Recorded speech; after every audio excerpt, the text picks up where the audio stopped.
LEGO Dimensions is yet another LEGO-themed action-adventure game, but this time it jumps onto the Toys to Life format for the first time, with players needing LEGO figures and a portal to connect those real-world figures to the game.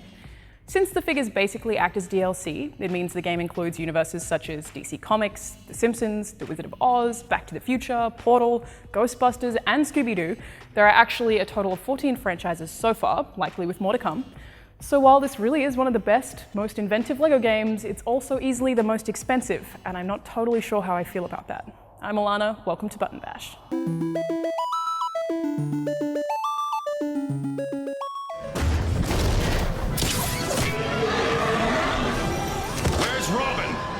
The plot of LEGO Dimensions is on par with the LEGO Movie in both creativity and cheekiness, and it does a great job of tying all the universes featured in the game together. Basically, Lord Vortek, who lives in the center of the LEGO multiverse, wants to collect all of the foundational elements to help him merge all of the LEGO universes into one under his control. The foundational elements are basically iconic items, like ruby slippers for the Wizard of Oz or kryptonite for DC, and are scattered across the dimensions. So Lord Vortek recruits a bunch of bad guys to help him search for the elements, imprisons heroes, and somehow accidentally damages the boundaries between worlds, which displaces a bunch of characters. While the game does have the same basic gameplay format as all of the previous LEGO games, a third-person action-adventure that mostly focuses on fairly light, simple combat and some environmental puzzle solving, usually using abilities from specific characters to flick switches, pull levers, and open locked doors, all of that takes place in such a captivating universe that you never even notice how familiar it is. The whole game is filled with character wit and, frankly, total nonsense, with characters from different universes mixed and mashed into various high-profile, wonderfully detailed fictional worlds,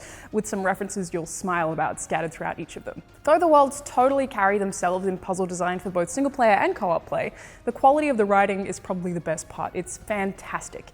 Hearing Batman frustratedly try to make sense of the TARDIS has to be one of my favorite things ever, and that kind of dialogue is only really possible in LEGO Dimensions, and LEGO Dimensions doesn't disappoint by consistently nailing the delivery. There are areas where it does disappoint though, and that's all centered around the whole Toys to Life system, which I'd prefer to call Toys to Bankruptcy.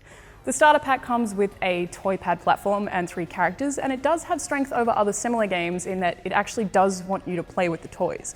The opening makes you put down the controller and build a portal on the toy pad, for example. But it's weak in that you're constantly hounded to buy more toys and packs every time you stumble across an unavailable area or hidden item, things that can only be accessed by a certain character or vehicle that you just haven't bought yet. This kind of thing is expected in the Toys to Bankruptcy scheme, but LEGO Dimensions seems to push it a fair bit harder than the most recent Skylanders game, for one.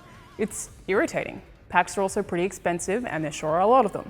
If you're a completionist, you're going to end up spending hundreds of dollars on LEGO Dimensions, and I think that kind of sucks. The game is currently available on the PS3, PS4, Wii U, Xbox 360, and Xbox One, which is what I played it on. I'm Alanah, thanks for watching Button Bash.